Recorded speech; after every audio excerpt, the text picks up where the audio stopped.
Bueno, el día de hoy vamos a ver el tema de las dos patologías muy importantes. Una es que es insuficiencia hepática aguda y el otro que es la insuficiencia hepática crónica, bueno, en otras palabras, la cirrosis hepática. Eh, la única que ha ingresado, creo, es la señorita Carpio. Me apunta su nombre, por favor, en el chat. Ella sí le voy a considerar si es que no está en la foto, ¿sí? Con todo y apellido, por favor. Carpio se encuentra.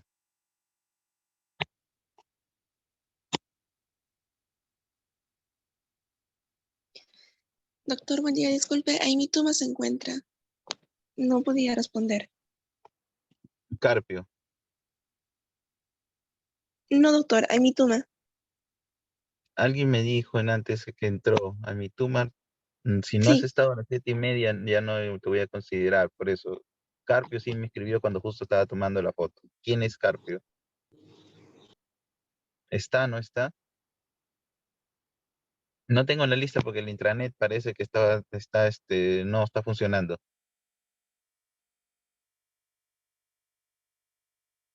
Voy a volver a tomar una foto del screenshot ahorita. Me imagino que ya los que están ahí ya son los que voy a considerar, ¿ok? Solo por esta vez. Ah,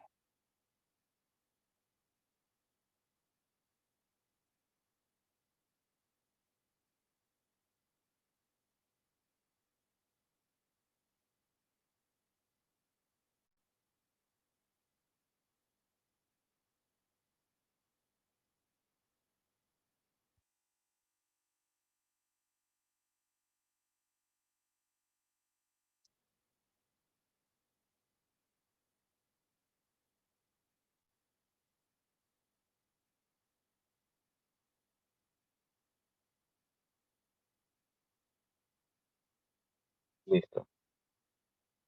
Los que he tomado hasta ahí ya están considerados que han entrado. Ya no voy a considerar más, por favor.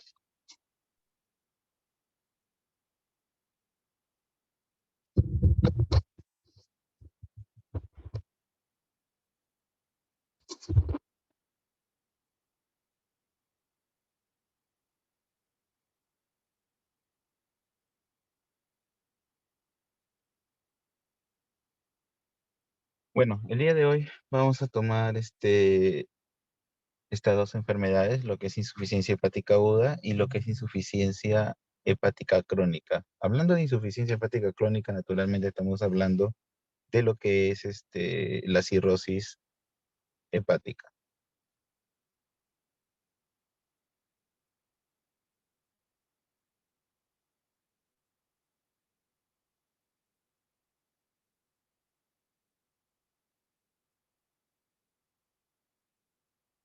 Empecemos con el primer tema.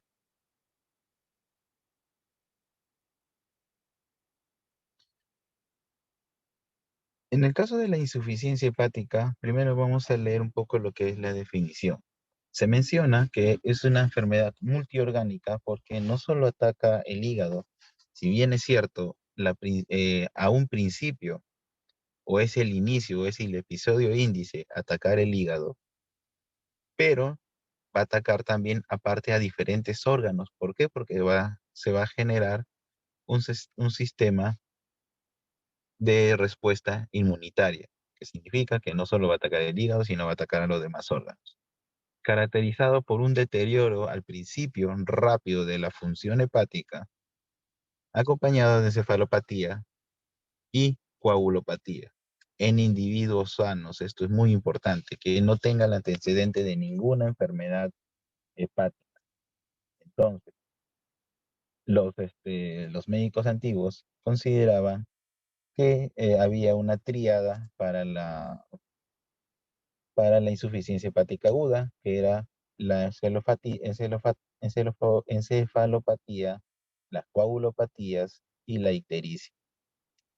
Esto naturalmente en el tiempo ha cambiado y ha cambiado en el tiempo y solo se considera la encefalopatía y la coagulopatía como el índice o el síndrome caracterizado de la insuficiencia hepática aguda. Naturalmente, como les mencioné, esto tiene que ser en personas sanas. y es un deterioro rápido. Acá dice un periodo menor a 6 meses, pero en otras literaturas, cuando ya empiecen a leer, van a empezar a considerar como hasta las 26 semanas. O sea que significa que es un deterioro rápido de la función hepática y esto puede durar o puede aparecer hasta las 26 semanas. Entonces, este señor O'Grady hizo un sistema más que todo para ver qué tipo de etiología causaba la insuficiencia hepática y a qué velocidad prácticamente se instauraba todos los síntomas. Entonces, este señor O'Grady ideó un sistema de la cual la clasificó en diferentes estadios, en hiperaguda, en aguda y en subaguda. Entonces, si bien es cierto, ¿cómo lo voy a diferenciar? En un inicio, estos pacientes en hiperaguda, aguda y subaguda, va a ver en qué tiempo va a iniciar la encefalopatía hepática. ¿Qué significa? Si esta encefalopatía hepática inició dentro de los primeros 7 días, significa que estamos en una insuficiencia hepática hiperaguda. Si esta encefalopatía apareció en el transcurso desde los 7 días posteriores hacia las 4 semanas o hacia el mes, estamos hablando de una aguda. Si la encefalopatía apareció posterior a las 4 semanas o al mes hasta 2 semanas, no, hasta las 26 semanas, naturalmente acá vamos a considerar como una subaguda. Doctor, entonces, ¿qué me quiere decir con esto? De que la encefalopatía me va a determinar, la aparición de la encefalopatía me va a determinar si es hiperaguda, si es aguda o si es subaguda. Entonces, aparte, ¿qué lo caracterizaba? Ya tengo la encefalopatía, lo otro que me va a caracterizar es la coagulopatía, ya sea por prolongación del tiempo de protrombina o el aumento del INR. Cualquiera de los dos puede asociarse a una coagulopatía, naturalmente porque el hígado sintetiza proteínas y dentro de esas proteínas sintetiza los factores de coagulación, que es muy importante. Entonces, si hay un deterioro hepático, tiene que haber coagulopatía. Ahora, dependiendo de en dónde aparezca, si es hiperaguda, esa coagulopatía, en este caso la encefalopatía de este paciente apareció dentro de los 7 días, la coagulopatía va a ser severa. Si esta encefalopatía apareció dentro de los 7 días a un mes, naturalmente voy a tener una coagulopatía moderada. Y si ya apareció esta encefalopatía posterior a las 4 semanas, nuevamente lo voy a considerar como una coagulopatía leve. Entonces, conforme pase de hiperaguda o estamos en una aguda o estamos en una subaguda, la coagulopatía va a ir reduciendo en su severidad. En cambio, la ictericia, si se van a dar cuenta en este gráfico, en una hiperaguda es ictericia leve, en una aguda es ictericia moderada y en una subaguda es ictericia severa. Muy aparte, estos tres cursan con hipertensión endocraniana moderada y el pronóstico. En este caso, el pronóstico de este paciente es bueno y en el caso de la subaguda, el pronóstico es malo. O sea, ¿qué me quiere decir, doctor? Que conforme la encefalopatía demore en aparecer, el pronóstico de este paciente se va a empobrecer. En otras palabras, va a pasar de bueno hacia pronóstico malo. O sea, hay una pregunta que yo le voy a hacer. Una insuficiencia hepática subaguda tiene pronóstico bueno, reservado, malo. naturalmente el pronóstico es malo ya en un paciente que ha desarrollado una insuficiencia hepática aguda. También lo diferenció en qué tipo de etiología sucede en cada uno de estos, de este sistema. Si es una hiperaguda, la etiología por excelencia relacionada es la intoxicación por paracetamol. Si estamos hablando de una insuficiencia hepática aguda, estamos hablando de una hepatitis A. Acá también hay que mencionar la hepatitis B, disculpa, la hepatitis A, que también me ocasiona insuficiencia hepática hiperaguda. En la insuficiencia hepática subaguda, naturalmente acá nos ponen idiosincrásica, que significa que puede ser cualquier otro tipo de fármaco a excepción de paracetamol, de la cual me va a ocasionar un problema de insuficiencia hepática subaguda. Entonces, ya teniendo esa noción, nos vamos a la epidemiología. Tenemos una incidencia mundial prácticamente de 10 casos por cada millón de personas al año. En Estados Unidos se estima que sucede entre 2 a 3 mil casos por año y tengo una relevancia de que estos pacientes con insuficiencia hepática aguda, naturalmente, por la gravedad de la enfermedad, voy a utilizar más recursos, me va a causar más costos para el hospital, naturalmente más costos para el Estado. Entonces, es una enfermedad, aparte que requiere muchos costos, esta enfermedad es mortal. Prácticamente la mitad de estos pacientes mueren. Entonces, ¿qué significa, doctor? Si tengo 10 que vienen con insuficiencia hepática aguda, 5 van a morir y 5 van a vivir. Entonces, si vemos la etiología, el 80% de todos los pacientes que vienen por insuficiencia hepática aguda vienen por estos 5 etiologías. Primero, vemos la no farmacológica. En la no farmacológica, naturalmente, vamos a tener al principal, que es la intoxicación por paracetamol.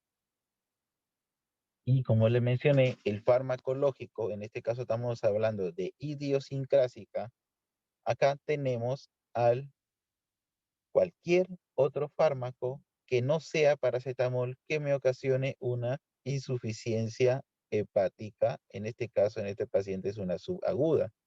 Si nosotros hablamos del paracetamol, naturalmente estamos en una insuficiencia hepática hiperaguda.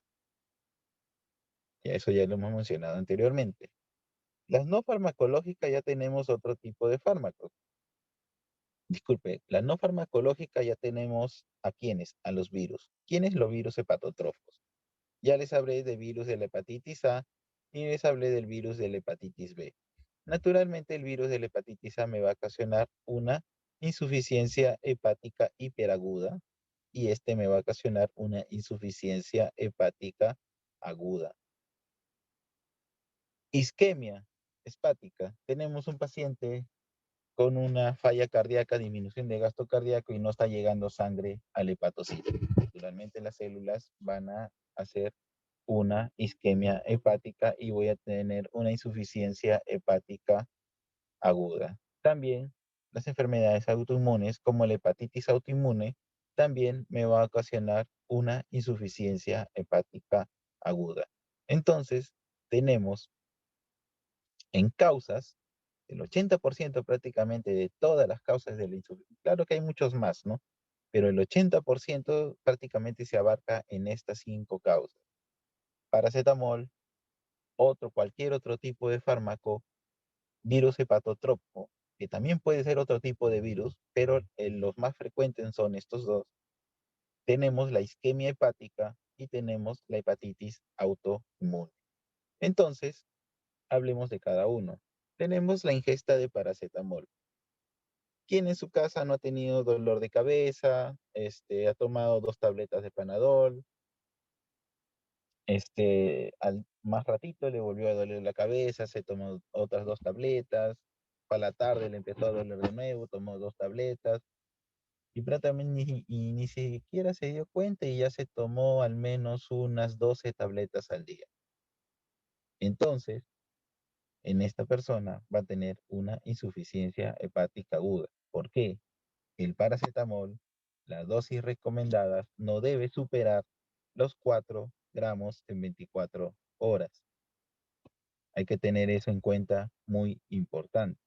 Entonces, el paracetamol, como menciona acá, tenemos que representa prácticamente el 40 al 60% de los casos de la insuficiencia hepática hiperaguda.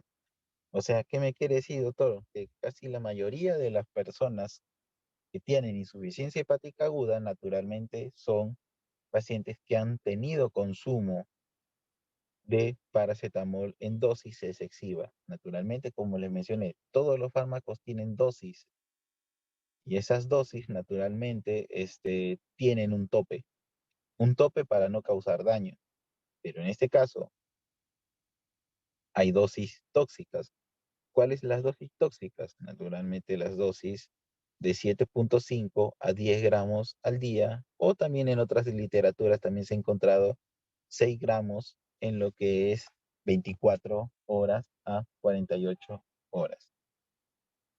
Pero, naturalmente, ¿en quiénes está más asociado? En personas que tienen desnutrición, en personas que tienen alcoholismo, o pacientes que están tomando fenitoína, terapia anticonvulsiva. Estos pueden aumentar el riesgo de toxicidad. O sea, ¿qué significa? Que encima estoy tomando paracetamol y encima estoy tomando fenitoína, naturalmente el riesgo de toxicidad va a ser mucho más alta. Y tenemos una dosis mortal, significa una dosis de cual el paciente va a morir. En este caso tenemos 48 gramos, que es la dosis mortal de la cual el paciente ya no va a sobrevivir porque va a ocasionar una insuficiencia hepática aguda, severa y mortal. Entonces, en la intoxicación por paracetamol, ¿cuál es el problema?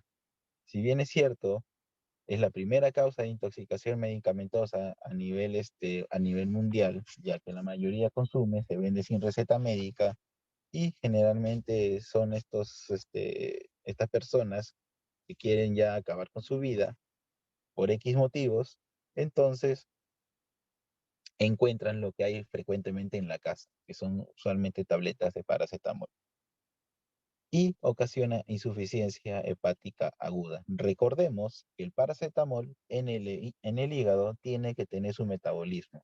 ¿Cómo lo hace su metabolismo? A través de sulfatación y a través de glucoronización. Entonces, si bien es cierto, tenemos esta metabolización, esto en algún momento, tras una dosis excesiva de paracetamol, naturalmente se van a saturar todos estos dos procesos. ¿Qué significa? Que se van a gastar, en otras palabras, desviando su metabolismo hacia la oxidación, produciendo esto, el N-acetil-P-benzoinoinamina. Entonces, este es un metabolito que hace daño al hígado de forma rápida, pero como se está saturando estos que empiezan a hacer metabolismo del paracetamol, entonces se va a formar este metabolito, pero todavía tengo un sistema de la cual me va a ayudar.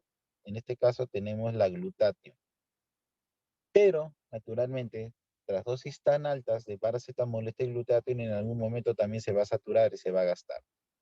Entonces, ya cuando se gasta estos dos sistemas, ya se gasta la sulfatación, ya se gasta la glucuronización, ya se gasta este glutatión, naturalmente acá va a empezar a acumularse este metabolito y me va a ocasionar necrosis centrolobular.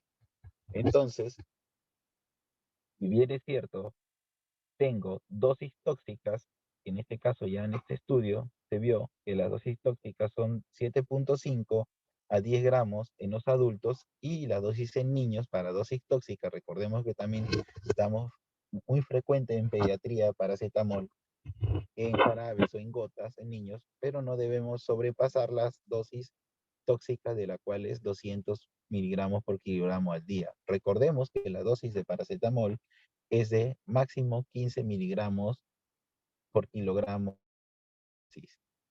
Pero si yo en 24 horas supero los 200 miligramos, naturalmente esta una insuficiencia hepática aguda. Y tenemos cómo resolverlo. Sí, tenemos un antídoto. El antídoto naturalmente es el N-acetilcisteína. Entonces, la intoxicación por paracetamol es la primera causa a nivel mundial de insuficiencia hepática aguda.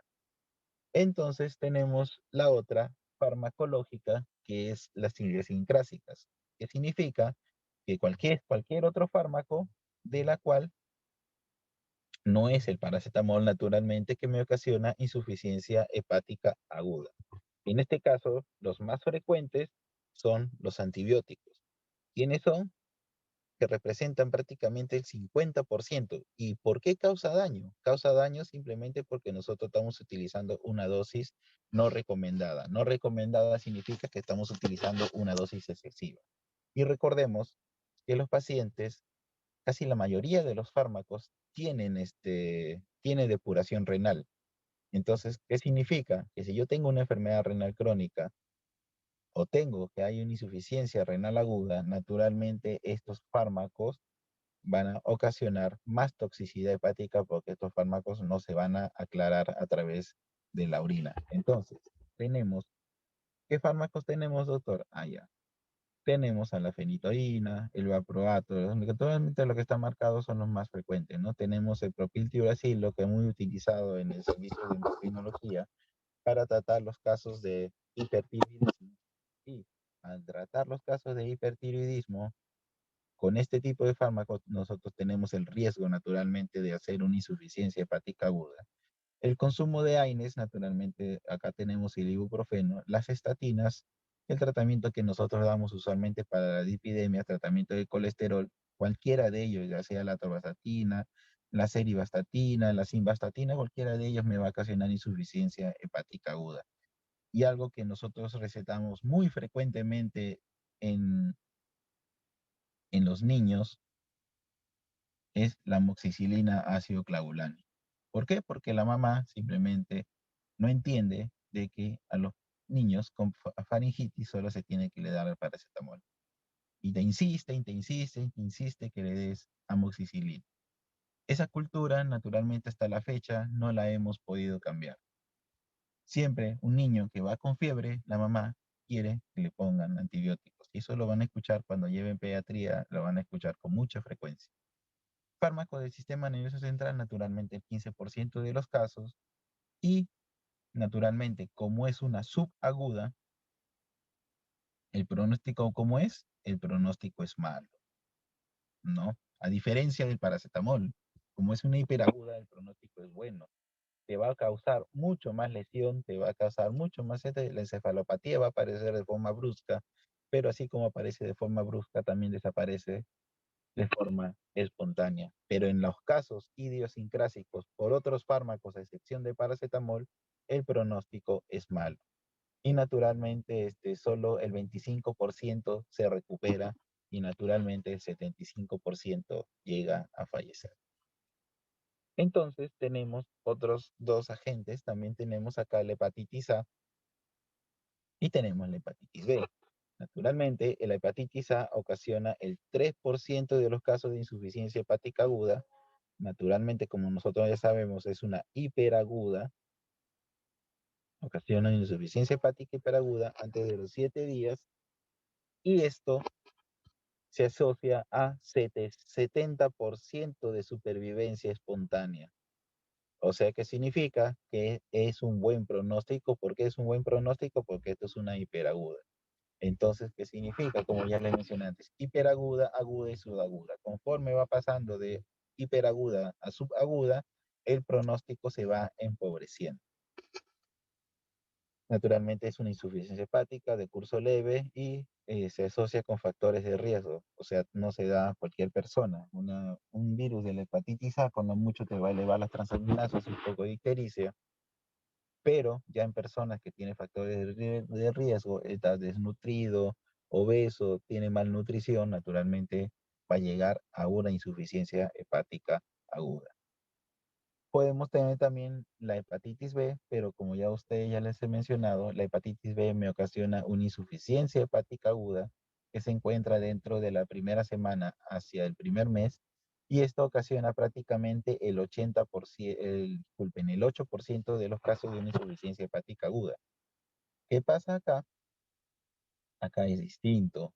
Si bien es cierto, la hepatitis A es frecuente en niños. ¿Por qué? Porque la infección se coge a través de la mano y el niño coge diferentes tipos de cosas. En este caso, la hepatitis B, la, la contaminación es a través vertical, madre-niño, parenteral, drogas endovenosas y contacto sexual, naturalmente. Su vía de transmisión es distinta. Entonces, y naturalmente en el Perú, el hepatitis B también está con más frecuencia. Entonces, pero no todos que hacen hepatitis B naturalmente hacen insuficiencia hepática aguda, solo algunas personas. ¿Hay otros gérmenes? ¿Hay otros virus? Sí, hay otros virus. Tenemos el virus del herpes simple, tenemos el citomegalovirus, tenemos el virus del Epstein-Barr y tenemos el parvovirus, que también me pueden causar insuficiencia hepática aguda.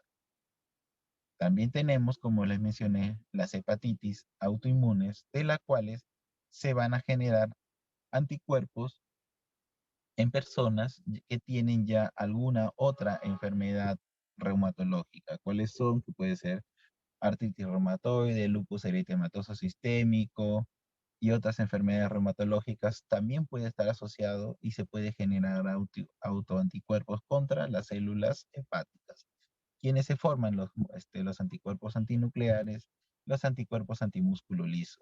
Entonces, esto se va a manifestar de dos formas. Puede hacer una insuficiencia hepática aguda o una insuficiencia hepática subaguda y naturalmente como esa etiología autoinmune es más frecuente en mujeres. Entonces, naturalmente, si se presenta como una insuficiencia hepática aguda, naturalmente su pronóstico va a ser bueno y si se presenta como subaguda, naturalmente ya su pronóstico es malo. Y como más frecuente se presenta como subaguda, naturalmente tiene un pronóstico desfavorable. Lo más frecuente en esto es que se presente como una subaguda y naturalmente el pronóstico ya es desfavorable y requiere trasplante hepático. Isquemia hepática, acá simplemente lo vemos porque es falta de oxigenación del hígado, de las células hepáticas, porque no le está llegando sangre. ¿En qué caso vemos? En insuficiencia cardíaca severa, en hipotensión, en shock, en estados de insuficiencia pulmonar y en el consumo de cocaína. Naturalmente, a corto plazo es favorable si se restaura el volumen intravascular rápidamente. O sea, ¿qué significa? El hígado está teniendo una isquemia y esta isquemia naturalmente tengo que restablecerla. O sea, el flujo sanguíneo no está llegando hacia el hígado y yo tengo que restablecerlo. ¿Cómo? Dándole fluidos, cloruro de sodio. Restablezco la volemia, restablezco la hipotensión, el paciente tiene que salir de forma inmediata de la insuficiencia hepática aguda. Entonces, dentro de la fisiopatología de la insuficiencia hepática aguda, tenemos que se van a presentar bajo dos formas. Tenemos la necrosis y tenemos la apoptosis. Naturalmente, dentro de la necrosis va a haber un sistema distinto. La apoptosis, naturalmente, nosotros la conocemos como la muerte programada, muerte celular programada, y la necrosis es una muerte directa. ¿Qué pasa en la necrosis? En la necrosis va a haber un detalle en las mitocondrias en la cual no va a generar ATP. Esto va a ocasionar despolarización mitocondrial y esto me va a traer al final la ruptura de la membrana y la célula va a morir y va a explotar. En el caso de la muerte celular programada, naturalmente acá no tiene que ver ningún problema con el ATP, ningún problema con la mitocondria. Lo que sí hay es activación de las caspasas. Naturalmente ya cuando nosotros activamos las caspasas, esta célula ya está condenada a morir. Entonces, tenemos condensación de la cromatina, tenemos degradación del ADN y tenemos resorción de los componentes celulares. Es una muerte celular programada, o sea que ya se activó el sistema de muerte celular a través de las caspasas y esto va a morir. ¿Qué me va a traer estas dos cosas, doctor? Ah, ya, me va a traer de que si mi hepatocito está siendo necrosado o si mi hepatocito está haciendo apoptosis, van a activar las células de Kupffer. Naturalmente, como ustedes ya conocen en histología, las células de Kupffer son los macrófagos que se encuentran a nivel de tejido hepático y me va a activar naturalmente la respuesta inmune innata a través de los natural killer. Si bien es cierto, esto me va a traer una respuesta inflamatoria sistémica, es por eso que ahí tenemos un fallo multiorgánico. ¿Por qué? Porque estas células de Kupffer me van a generar diferentes cantidades de citoquinas, que significa mediadores inflamatorios. Si va a generar estos mediadores inflamatorios, naturalmente la respuesta inflamatoria va a ser sistémica, va a ser un CIRS. Y entonces esto me va a causar una disfunción orgánica múltiple, disfunción orgánica múltiple, fallo multiorgánico, cualquiera de esos dos nombres. En otras palabras, la disfunción no solo va a ser hacia el hígado, sino que también va a ser hacia los demás órganos, pero el inicio lo comenzó el hígado. Entonces tenemos problemas vasculares, o sea, cardiovasculares. ¿Cuáles son? Alteraciones hemodinámicas asociadas a las interleuquinas, como les mencioné anteriormente.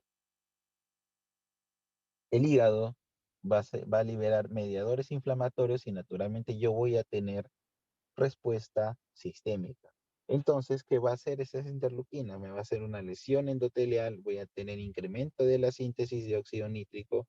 Si voy a tener eso, naturalmente voy a tener vasodilatación asociado a hipotensión, disfunción microcirculatoria, incremento de gasto cardíaco. Recordemos que tras la vasodilatación, este órgano, el organismo lo toma como si está viendo una hipovolemia y naturalmente va a aumentar su gasto cardíaco, va a activar el sistema nervioso simpático y el sistema renina-angiotensina-aldosterona. También tenemos disminución de las resistencias vasculares sistémicas. ¿Por qué? Sistema nervioso simpático, angiotensina 2 por el sistema renina-angiotensina-aldosterona. Tenemos problemas a nivel renal. También tenemos alteraciones microcirculatorias con la alteración de la vasoconstricción de la arteriola aferente del riñón. Y esto me va a ocasionar una hipoperfusión renal y al final voy a terminar en una necrosis tubular aguda. También, si el paciente es un paciente cirrótico y ha hecho una enfermedad aguda, naturalmente lo voy a considerar como un síndrome hepatorrenal y una insuficiencia renal.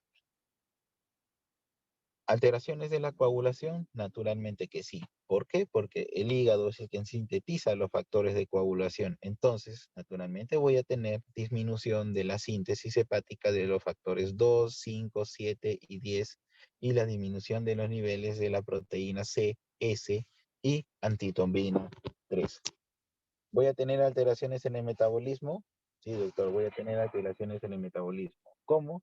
Voy a tener depresión de la reserva grasa y muscular. El paciente va a perder masa, va a perder músculo y va a disminuir en su capacidad de gluconeogénesis y glucogenólisis. En otras palabras, este paciente va a tener hipoglicemias frecuentes. Y bien es cierto, un poco ya este cuadrito, tenemos un hígado sano. Este hígado sano puede entrar cualquier tipo de etiología, ya sea paracetamol, virus hepatitis A, B, intoxicación, y otras enfermedades. Esto me va a ocasionar en un inicio una insuficiencia hepática aguda. Y aparte, encima le estoy dando otro fármaco que me está ocasionando lesión. Por ejemplo, este es un paciente epiléptico que está tomando fenitoína y la fenitoína es hepatotóxico, o es un paciente con TBC que me está tomando isoniazida, de la cual también es hepatotóxico. Esto aparte me va a ocasionar una insuficiencia hepática aguda. Entonces yo voy a tener tres cosas. Yo voy a tener defecto en la síntesis. Recordemos que el hígado es síntesis de muchas cantidades de proteínas.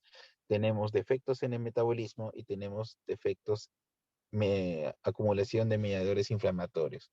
Entonces, si yo voy a tener defectos en el metabolismo, no voy a metabolizar algo muy importante. Recordemos que en el intestino, el amoníaco a través de las bacterias que se encuentran en el colon lo transforma en amonio. y el amonio pasa a nivel hacia la sangre y esto naturalmente me va a ocasionar el hígado tiene que transformarlo en urea y glutamato. Si mi célula hepática no funciona, naturalmente no va a transformarse en urea y glutamato, va a seguir persistiendo como amonio y va a haber una hiperamonemia. Esta hiperamonemia son tóxicas para las células neuronales y me va a ocasionar cosa, encefalopatía. Si encima yo estoy en encefalopatía por una hiperamonemia y yo le doy un sedante, la encefalopatía te va a durar mucho más. Hay que tener mucho cuidado en dar sedantes en pacientes que tienen encefalopatía hepática. Si me estoy liberando mediadores inflamatorios, interleuquina 6, interleuquina 8, interleuquina 10, este factor de necrosis tumoral, cualquiera de ellos me va a ocasionar lesión a nivel pulmonar, a nivel de los vasos, disfunción endotelial y me va a ocasionar insuficiencia renal aguda.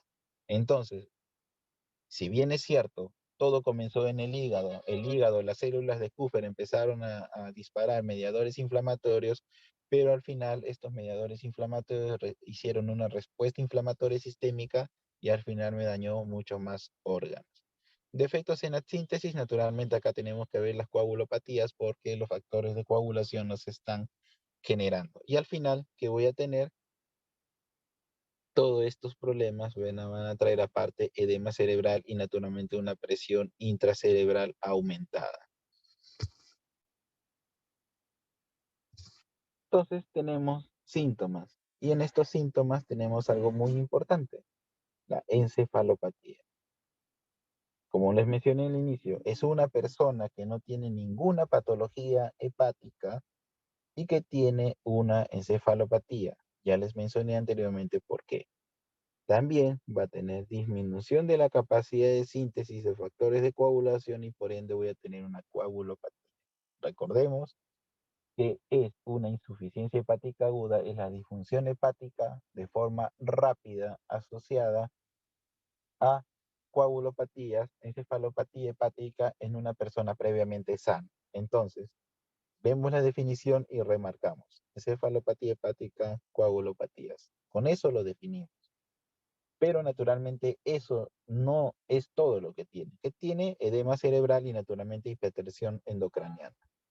A nivel pulmonar, ¿qué me va a traer? Insuficiencia respiratoria. ¿Cómo? Hiperventilación, al final que me va a traer la hiperventilación, yo estoy hiperventilando y me voy a barrer el CO2 y voy a hacer una alcalosis respiratoria. Naturalmente, yo si consumo paracetamol, aparte voy a traer acidosis láctica. Al sistema inmunológico lo va a alterar así, lo va a alterar al sistema inmunológico, como con la disminución de los neutrófilos y las células de Kupffer. Y va a haber aparte disminución de las plaquetas, más de 90.000, entonces también voy a contribuir a la coagulopatía. ¿Qué me va a ocasionar al corazón? Naturalmente, todas las disfunciones endotelial me va a traer hipotensión arterial, me va a alterar también la glándula suprarrenal, voy a producir de forma inadecuada los corticoides, en este caso cortisol, y a través del riñón voy a tener insuficiencia renal. Voy a tener trastornos hidroelectrolíticos, sí, doctor, que voy a tener hipofosfatemia, hipocalcemia, hipomagnesemia. El diagnóstico, naturalmente, va a ser.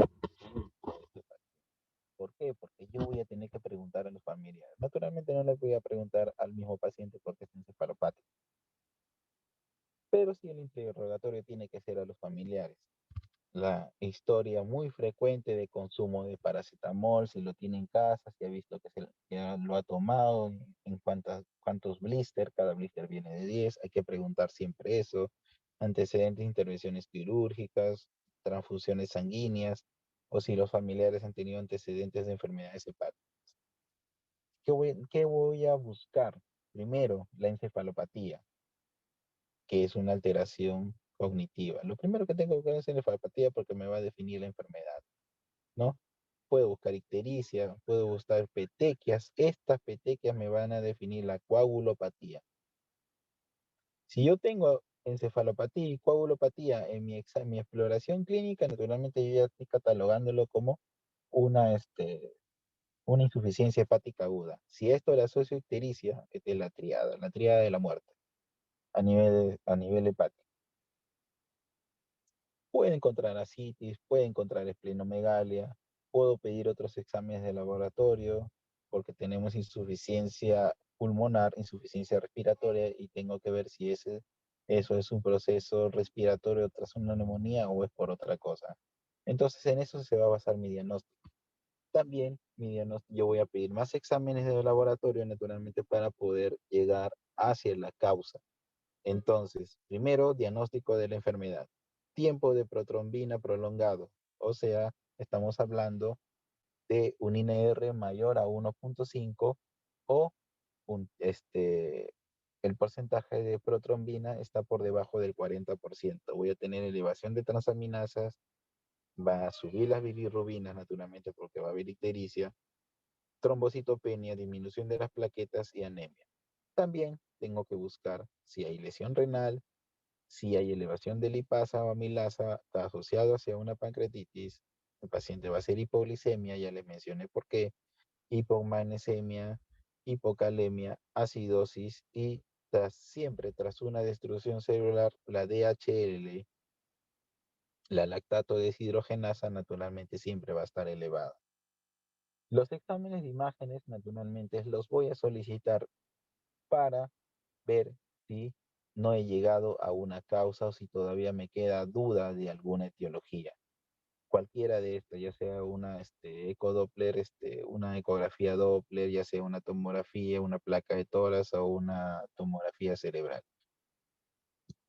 Ya estudios más profundos, naturalmente voy a buscar los anticuerpos contra la hepatitis A, la hepatitis B, contra la hepatitis E, niveles de fármacos de paracetamol, si es que no tengo una historia muy clara, naturalmente tengo que buscar fármacos en sangre, hepatitis autoinmunitaria, voy a buscar los anticuerpos, los ANA, antinucleares y los antimúsculo liso y otras enfermedades más. Y naturalmente estas enfermedades, estas como son frecuentes, tiene que ser como el cribado para yo buscar la etiología. Pero esto naturalmente yo lo voy a pedir solamente si yo sospecho de algo. Hasta ahí hemos hablado de lo que es insuficiencia hepática aguda. Vamos a entrar al tema de insuficiencia hepática crónica y en este caso lo que es la cirrosis hepática. Hablando de la cirrosis hepática se define como una alteración difusa del parénquima hepático caracterizado por una fibrosis hepática intensa junto con áreas nodulares de hepatocitos denominados nódulos de regeneración. Estos nódulos son creados por bandas de fibrosis que pueden variar de tamaño y constituirse en micronódulos y macronódulos. ¿Qué pasa? Las células hepáticas van a empezar a morir. Si las células hepáticas van a empezar a morir, ya sea por consumo de alcohol, hepatitis B, por cualquier etiología que me va a causar cirrosis hepática, estos hepatocitos van a empezar a lesionarse y van a empezar a morir. ¿Cómo es? ¿Por qué se forman los nódulos de regeneración? El hígado va a intentar reparar esas células que van a estar muriendo. ¿Cómo las repara? Van a activar sus células de IT, que al final son miofibroblastos, y lo va a reparar de forma que va a llenarlo de colágeno. O sea, el espacio de esas células que han muerto lo va a llenar de colágeno y va a ser fibrosis. Entonces, ahí se forman los nódulos de regeneración. ¿Qué se ¿Cuál es la forma que se forma el nodo de regeneración nodal en pacientes con cirrosis hepática? Si bien es cierto, las células hepáticas están empezando a morir y necesitan reparación. Y esa reparación es a través de la fibrosis que está ocupando el espacio del hepatocito que está muriendo. Entonces, naturalmente, esa reparación puede ser intensa, solo formar micronódulos pequeños, o puede ser extensa y me puede formar nódulos ya mucho más grandes, en este caso llamados los macronódulos. Si bien es cierto, tenemos gran cantidad de etiologías, pero el que se lleva, al menos a nivel de Perú, es el alcohol. Y eso es cierto, siempre hay que sacarle, siempre es algo que siempre te mienten las personas. No, no, pero ¿por qué tienes cirrosis hepática? La primera causa a nivel de Perú es alcohol, pero nunca ha tomado, entonces ¿por qué tienes cirrosis? Hay otras muchas causas, pero siempre los pacientes o las personas tienden a negar algo que naturalmente es obvio. Siempre hay que sacar cucharita por cucharita, después viene su hijo y dice, doctor, ha tomado todos los días durante la noche. O sea, es una versión distinta a lo que te da la versión del esposo. Entonces, no sé, eso es algo que pasa y por eso hay que hacer una muy buena historia clínica. A nivel,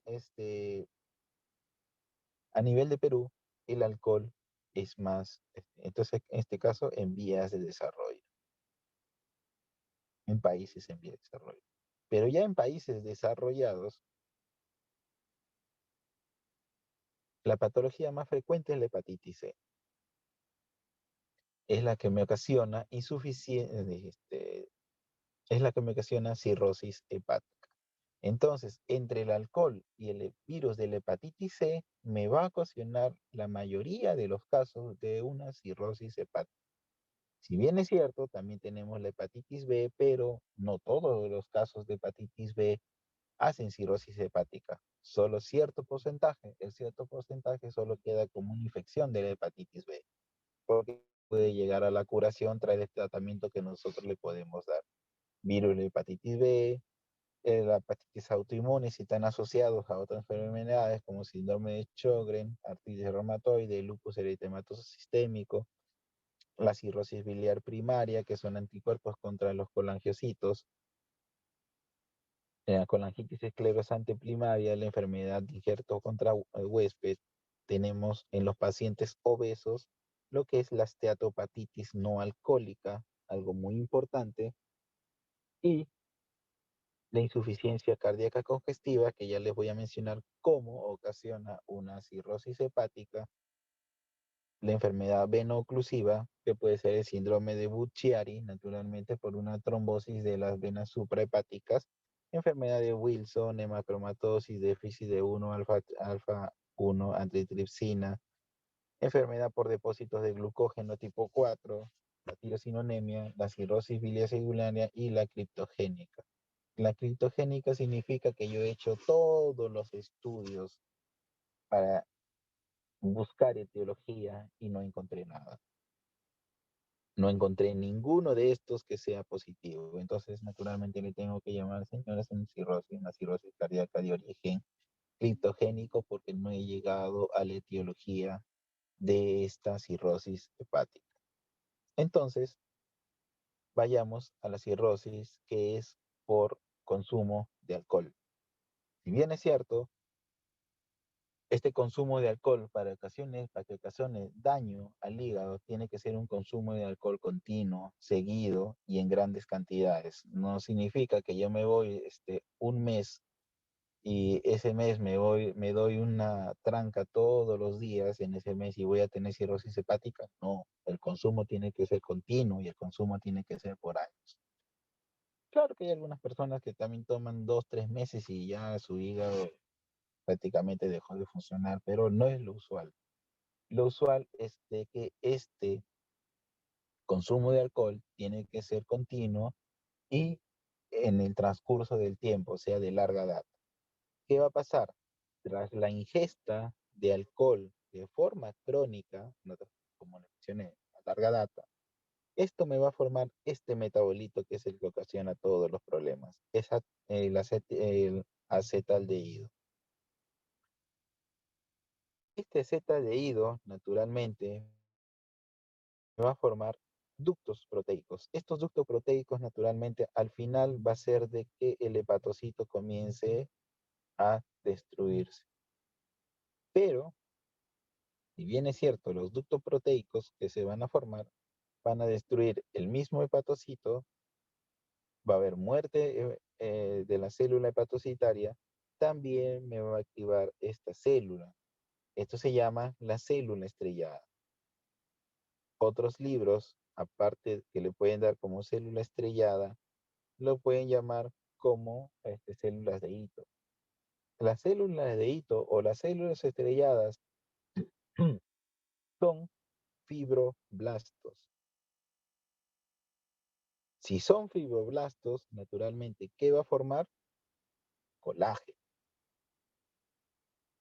Acá, si son fibroblastos, pero en el hígado naturalmente se van a llamar células estrelladas, se van a llamar células de hito. Estas células estrelladas al final me van a formar el colágeno y va a ser el responsable de la fibrosis a nivel intrahepático. En otras palabras, el miofibroblasto, al ver que los hepatocitos están muriendo, van a ser, van a formar colágeno, van a reparar y van a formar los nódulos de regeneración. Pero no solo actúa estos ductos, no solo el etanol, o sea, el alcohol, ocasiona estos dos problemas. También va a ir hacia el intestino y va a activar las células de Kupffer. Recordemos que la célula de Kupffer se encuentra a nivel hepático y estas células de Kupffer son los policías que se encuentran dentro del hígado. Van a detectar todo germen que ingresa a través recordemos que del intestino, toda la sangre que pasa del intestino va a la vena porta y esto tiene que llegar al hígado. Naturalmente ahí se encuentran estos guardianes. Si bien es cierto, va a haber una alteración en los intestinos de la cual me va a activar la célula de Kupffer y esta célula de Kupffer es un macrófago. Al ser macrófago, naturalmente me va a activar mediadores inflamatorios, interleuquina 1, 6, factor de necrosis tumoral y factor transformante de crecimiento beta, que también me va a activar las células estrelladas y al final me va a hacer una regeneración nodular, reparación y me va a traer nódulos de regeneración. Y esto va a ocasionarme una respuesta inflamatoria crónica. Pero el alcohol no solo actúa de esta manera para poder formarse una cirrosis hepática. ¿Qué va a pasar también? Acá va a pasar que también va a actuar sobre las mismas células de Kupffer directamente. El etanol de forma crónica me va a ir directo a la célula de Kupffer, van a formar sus mediadores inflamatorios y naturalmente van a atraer a las células inflamatorias para que puedan lesionar los hepatocitos. Pero también, como le mencioné, consumo de alcohol, acetaldehído, este acetaldehído, muy aparte de formar ductos proteicos y muy aparte de activar las células estrelladas, me va a ocasionar estrés oxidativo, me va a generar especies radicales de oxígeno. Van a activar la glutatión peroxidasa y naturalmente esto me va a ocasionar lesión hepática por peroxidación. Y naturalmente activa el mismo alcohol, me va a traer la activación de las células estrelladas y esto me va a generar reparación con formación de nódulos de regeneración.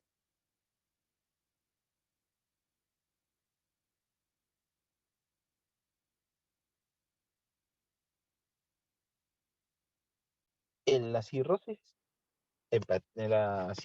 por hepatitis B o por hepatitis C prácticamente son iguales, son parecidos. ¿Qué pasa acá? Si bien es cierto, el virus de la hepatitis B son hepatotrofos. Van a ir hacia las células hepáticas, van a ingresar a la célula hepática para replicarse. Pero no es el mecanismo por el cual los virus de la hepatitis y el virus de la hepatitis B ocasionan muerte del hepatocito. O sea, no es una muerte directa por el depósito del virus de la hepatitis B en el hepatocito. ¿Qué va a pasar acá? Si bien es cierto, este es el hepatocito, adentro se va a depositar el virus de la hepatitis B o el virus de la hepatitis C y esta célula, ya esto considerado como una célula naturalmente, va a tener una presentación de antígenos. Recordemos que los virus tienen antígenos. Estos antígenos los va a presentar la célula presentadora de antígenos. ¿A quién? A los linfocitos T de 8. Entonces, si me pregunta, doctor, ¿quién es el que destruye? ¿Quién es el que empieza a lesionar los hepatocitos, a destruir los hepatocitos? Son los linfocitos CD8. ¿Por qué? ¿No ocasiona el virus de la hepatitis B la lesión en la célula hepática? No. Lo que hace el virus de la hepatitis B o la hepatitis C es que presenta los antígenos a la célula, a la molécula presentadora de antígenos, lo va a presentar hacia los linfocitos CD8 y estos linfocitos CD8 naturalmente va a generar todos los procesos para yo poder generar cirrosis hepática. ¿Cómo? Va a generar gran cantidad de mediadores inflamatorios. Va a traer a mis amigos los linfocitos CD4. Va a activar mi célula estrellada. Va a hacer que vengan mis amigos los natural killer. Va a hacer que vengan mis amigos las células B plasmáticas y naturalmente las células B plasmáticas generan anticuerpos. Entonces, el mecanismo por la cual la cirrosis hepática por el virus de la hepatitis B y la hepatitis C es por el sistema inmunitario, el sistema inmune celular, que significa que se va a activar la célula, los linfocitos CD8 y este me va a ocasionar todo el proceso inflamatorio para que vengan los diferentes mediadores inflamatorios y células inflamatorias para ocasionar lesión al riñón. ¿Hay muerte del hepatocito directamente por el virus? No. Este va a presentar su antígeno y este va a activar el sistema mononuclear o la inmunidad celular para ocasionar lesión a nivel del hepatocito. Lo que sucede también en la cirrosis por la esteatosis hepática no alcohólica. ¿Qué vemos acá? Recordemos que tenemos, si bien es cierto, las dos primeras causas, hepatitis C, hepatitis y alcohol, pero este paciente nunca ha tenido hepatitis B ni C, y este paciente dice que no ha consumido en ningún momento alcohol, pero vemos a una persona. Entonces nosotros podemos asumir que es por la obesidad de la cual está ocasionando la cirrosis hepática. Pero doctor, ¿cómo la obesidad me ocasiona cirrosis hepática? Si bien es cierto, nosotros tenemos obesidad, tenemos adiposidad visceral, tenemos resistencia a la insulina, ¿esto que me va a traer? Que voy a tener aporte de ácidos grasos a nivel del hígado. Si yo tengo a nivel del hígado aporte de ácidos grasos, naturalmente acá va a incrementar dentro de la célula hepatocitaria triglicéridos. Cuando hay depósitos de triglicéridos dentro del hepatocito, a eso yo le voy a llamar esteatosis. Pero ya cuando esta esteatosis, acá seguimos la secuencia, aporte de ácidos grasos, esto me va a traer esteatosis, hasta acá es esteatosis, y luego me va a traer esta esteatosis, va a activar las especies radicales de oxígeno, y también me va a traer lisis celular. ¿Qué pasa? Las especies radicales de oxígeno me va a activar sistemas para la muerte celular, para la necrosis, y esto me va a ocasionar muerte del hepatocito. Cuando ya ocasiona muerte del hepatocito, ya pasamos a una esteatohepatitis. Entonces, al consumo de triglicéridos, la obesidad me va a ocasionar especies radicales de oxígeno, me va a ocasionar esteatopatitis, lisis celular, y si esto se permanece, esta esteatopatitis permanece en largo tiempo, voy a llegar a una cirrosis hepática. Naturalmente, la lipotoxicidad en pacientes obesos ocasiona también la presencia de mediadores inflamatorios y al final va a haber de los tejidos de las células hepáticas que se están muriendo respuestas de reparación lo repara a través de la formación de colágeno por las células estrelladas y al final va a llegar los nódulos de regeneración. Casi todos llegan a los nodos de regeneración, solo que por diferentes formas. Entonces tenemos la hepatitis autoinmune, que es muy importante en esto, y para esta enfermedad se tiene que estar asociada en su mayoría de sus partes, no en total, porque puede existir hepatitis autoinmune tal como así, pero tiene que haber un problema autoinmunitario asociado. ¿Cuáles? Puede tener una tiroiditis, puede tener una artritis reumatoidea, puede tener una anemia hemolítica autoinmune, y esto va a generar de que se formen anticuerpos. ¿Qué anticuerpos pueden generar los anticuerpos antinucleares, que son para el lupus eritematoso sistémico, antimúsculo liso, antitiroideos y factores reumatoides? ¿Qué pasa acá? Si bien es cierto, se va a desencadenar la presencia de estos autoanticuerpos. ¿Por qué digo autoanticuerpos? Porque son anticuerpos que no van a lesionar a nosotros mismos. Entonces, se va a generar anticuerpos contra el hepatocito, en este caso el músculo lícido y los antinucleares. El hepatocito naturalmente tiene cierta tolerancia, pero cuando ya pierde la tolerancia significa de que esta enfermedad, que hasta ahorita no se sabe por qué se forman esos anticuerpos, o sea, tiene esa etiología definitiva de por qué, tiene una etiología no definida de por qué se forman esos anticuerpos antinucleares, pero a la larga, ¿qué va a traer?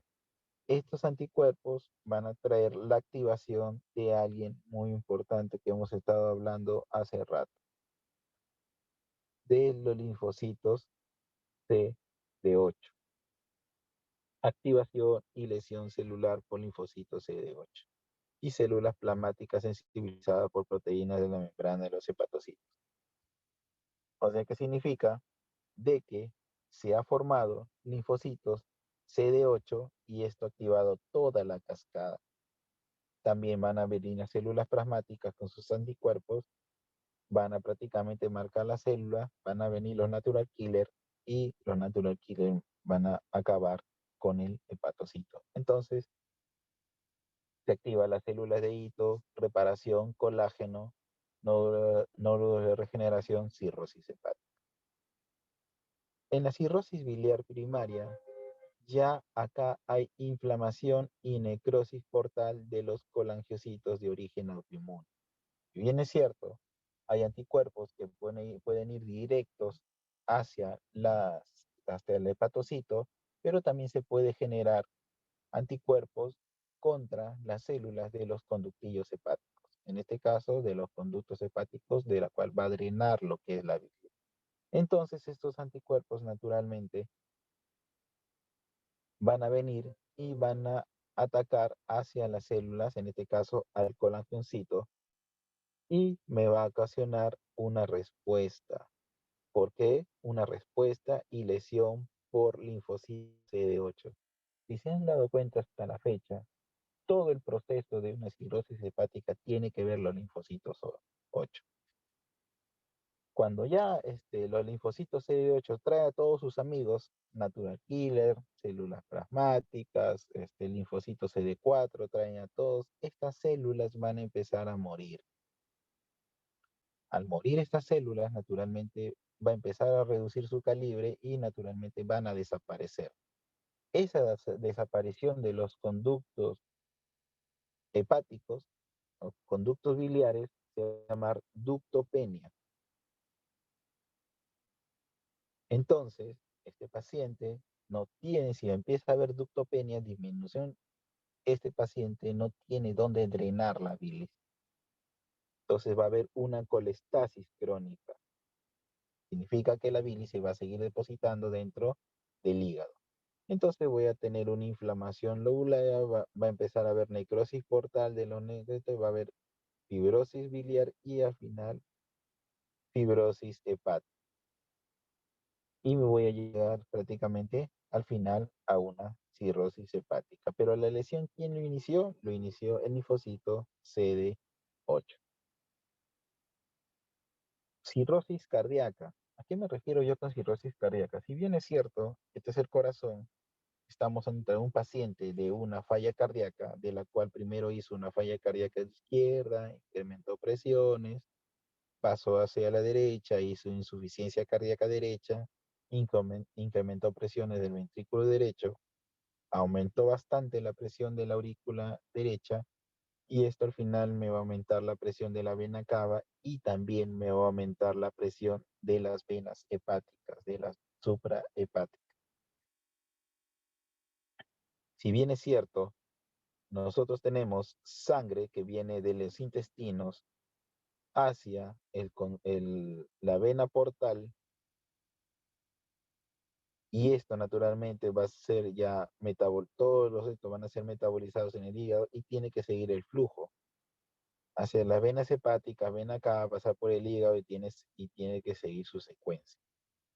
¿Qué pasa si yo tengo una falla cardíaca derecha, de la cual está tan aumentada la presión, aumenta la presión retrógrada, va a haber congestión hepática. Entonces, una insuficiencia cardíaca derecha aumenta presión de la vena cava inferior, de las venas suprahepáticas, hay aumento de la presión venosa de los sinusoides, este es un sinusoide, y dilatación. Congestión venosa hepática y esto me va a traer isquemia centrolobulillares porque naturalmente tras una congestión de sangre no oxigenada y no va a ingresar la oxigenada, va a haber isquemia del hepatocito y al final va a terminar en necrosis y fibrosis pericentral y lo mismo de siempre. Se muere la célula, las células células estrelladas, fibroblastos, ¿no? Y se presentan nódulos de regeneración. Pero la cirrosis hepática tiene complicaciones. Si bien es cierto, hay muchas complicaciones en la cirrosis hepática, yo voy a comentarle solo dos. No, algunos más. Pero estas son todas las complicaciones. Primero puedo, naturalmente, complicaciones por hipertensión portal, que ya le voy a comentar posteriormente. Acá voy a tener varices esofágicas, gatopatía hipertensiva, esplenomegalia y plenismo. Voy a tener ascitis y la citis me puede generar una peritonitis bacteriana espontánea. Voy a tener una insuficiencia renal asociada a pacientes que tienen ascitis, por eso lo podemos llamar un síndrome renal.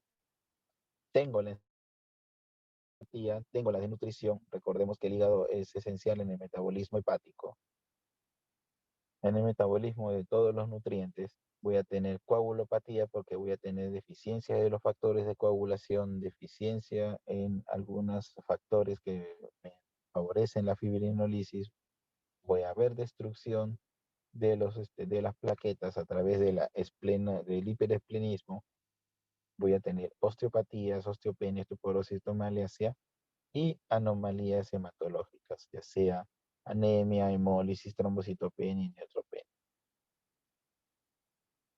Si bien es cierto, tengo hipertensión portal cuando la presión dentro de la vena porta, recordemos que es una vena, la vena usualmente, la vena porta tiene una presión de 1 a 2 milímetros de mercurio. Esa es su presión normal. ¿Por qué? Porque es una vena. Y naturalmente porque sigue un flujo. Recordemos lo que le dije en algún momento. Conforme venas va llegando hacia la aurícula derecha, su presión va cayendo de forma brusca. Entonces, la vena porta tiene una presión de 1 a 2 milímetros de mercurio. Cuando ya denominamos hipertensión portal, cuando ya esa presión que se encuentra dentro de la vena porta, esa gradiente de presión la encontramos mayor a 5 milímetros de mercurio. Entonces, ¿por qué se forma esta hipertensión portal? Se forma porque formando los nodos de generación y naturalmente al formarse nódulos de regeneración va a haber resistencia intrahepática. Al ver resistencia intrahepática va a aumentar el flujo esplánico por vasodilatación, va a generarse ascitis y tengo diferentes tipos de hipertensión portal. O sea, ¿qué significa tipos de hipertensión portal, doctor? ¿Qué significa de que la hipertensión portal no solo se genera, no tiene solo etiología por medio de la cirrosis. La hipertensión portal se puede generar por diferentes enfermedades. Que por excelencia es la cirrosis la que ocasiona hipertensión portal, sí, es prácticamente el 80% lo ocasiona la cirrosis. pero hay otras enfermedades que me pueden ocasionar hipertensión portal. ¿Cuál, doctor? Si bien es cierto, esto es la vena porta, la sangre de los intestinos tiene que llegar hacia la vena porta y esto pasarlos al hígado para través de un metabolismo y eso irse después por las venas hepáticas. Para yo tener una hipertensión portal puede ser de tres formas entonces. El problema está acá, prehepático, el problema está en el hígado, intrahepático, el problema está en esta vena saliendo, las venas suprahepáticas. Entonces lo puedo denominar hipertensión portal prehepática, hipertensión portal intrahepática y hipertensión portal poshepática. Naturalmente, dentro de las primeras causas de una hipertensión portal prehepática es la trombosis de la vena porta y la trombosis de la vena esplénica. Si acá entra en coágulo y si acá entra en coágulo, hipertensión portal por trombosis de la vena porta. Por excelencia, por excelencia, el, las intrahepáticas lo ocasionan la cirrosis hepática. ¿Por qué? Porque va a haber aumento de la resistencia a través de los sinusoides. Entonces me va a ocasionar hipertensión portal. Y la poshepática usualmente se da por trombosis de la vena suprahepática llamado síndrome de Buchiari o también lo puede ocasionar una insuficiencia cardíaca derecha. Eso es lo que es hipertensión portal. Pero la hipertensión portal también tiene eh, consecuencias. ¿Cuáles las consecuencias? Tras este incremento de la presión portal, naturalmente ya no va a haber flujo a través de esta porta. La sangre que viene de los intestinos van a encontrar resistencia. Entonces, ¿qué va a pasar?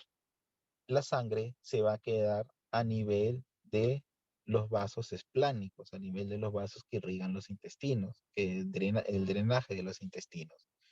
¿Qué va a pasar acá? Naturalmente va a incrementar su presión. Y a incrementar presión dentro de las venas que drenan los intestinos, naturalmente va a haber trasudación hacia la cavidad abdominal y se va a formar la ascitis.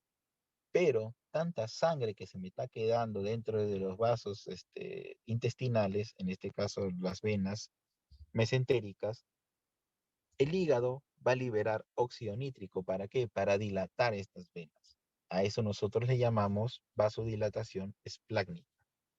Vasodilatación arterial esplánica por el óxido nítrico y esto va a incrementar el flujo venoso a nivel portal. O sea que encima, si bien es cierto, tengo gran cantidad de sangre y el hígado está generando óxido nítrico para hacer dilatación de estos vasos y poder contener toda la cantidad de sangre, muy aparte de eso, me va a generar de que haya más riego a nivel portal y me ocasione más hipertensión portal. Al final, en este vaso se va a generar gran presión. Y si yo tengo gran presión dentro del intravascular, esto va a empezar a trasudar.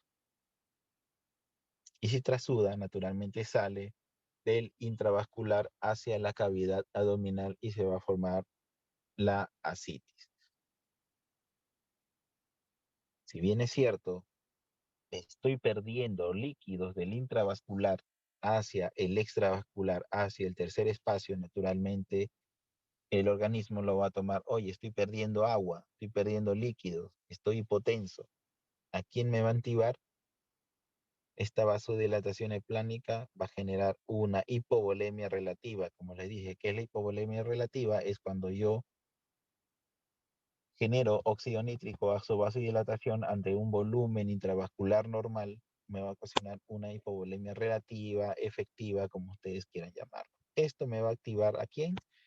El sistema nervioso simpático a través de la noradrenalina, me va a activar la hormona antidiurética y me va a activar el sistema renina-angiotensina-aldosterona. ¿Con qué motivo? Con el motivo de la retención de sodio y agua. Y esto a la par me va a dar más volumen hacia los vasos intestinales y va a empezar a haber más trasudación. Y en el hígado, naturalmente, esa hipovolemia relativa me va a traer incremento del gasto cardíaco y esto me va a aumentar la presión dentro del vaso y va a empezar a haber más trasudación. Muy aparte de esto, recordemos que el hígado sintetiza proteínas, sintetiza albúmina, y si no sintetiza albúmina, naturalmente la presión oncótica va a caer dentro de los vasos y esto va a traer de que los líquidos escapen del vaso del intravascular hacia el extravascular y en este caso hacia la cavidad abdominal. Entonces, hay múltiples mecanismos por los cuales se forma ascitis en un paciente cirrótico, sí, disminución de la presión oncótica, aumento de la presión dentro de los vasos por una hipertensión portal y esto me va a ocasionar una trasudación hacia la cavidad abdominal y formación de ascitis. Esto va a ocasionar una hipovolemia efectiva o una hipovolemia relativa por la cual me va a activar los sistemas del sistema renina-angiotensina-aldosterona, hormona antidiurética, angiotensina 2, aldosterona, retención de sodio y agua, aumento del gasto cardíaco y naturalmente esto me va a incrementar mucho más el líquido ascítico.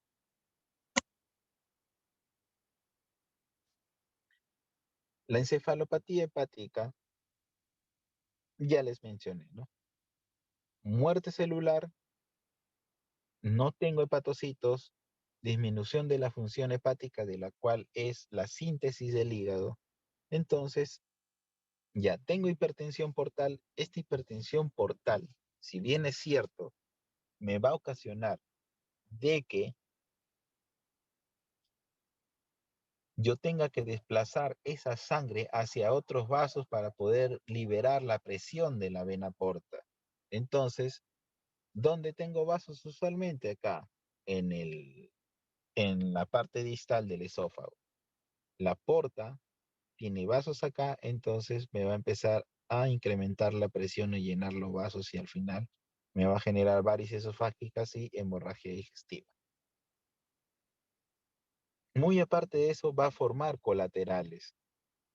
Y al formar colaterales, por ejemplo, esta es la vena suprahepática y esta es la vena portal, va a formar colaterales. O sea, que significa que va a hacer paso directo desde la vena porta a la vena suprahepática sin pasar por el hígado. A eso nosotros le llamamos cortocircuito vasculares. Entonces, si no pasa, recordemos que en el intestino se generó el amoníaco a través del metabolismo por las bacterias que se encuentran dentro del intestino, lo pasó amonio a la sangre y este amonio en la sangre tiene que ir al hígado para formar, o para que lo transforme en urea y glutamato. Ya, mis células hepáticas no funcionan. Si mis células hepáticas no funcionan, naturalmente no va a haber quien me transforme este amonio y este amonio se va a acumular en sangre, entonces tendría una hiperamonemia. Si yo tengo una hiperamonemia, estos son lesivos para el, son lesivos para las células neuronales. Entonces me va a ocasionar encefalopatía hepática. Esa es la primera teoría. La otra teoría me dice de que el aclaramiento del GABA es a través del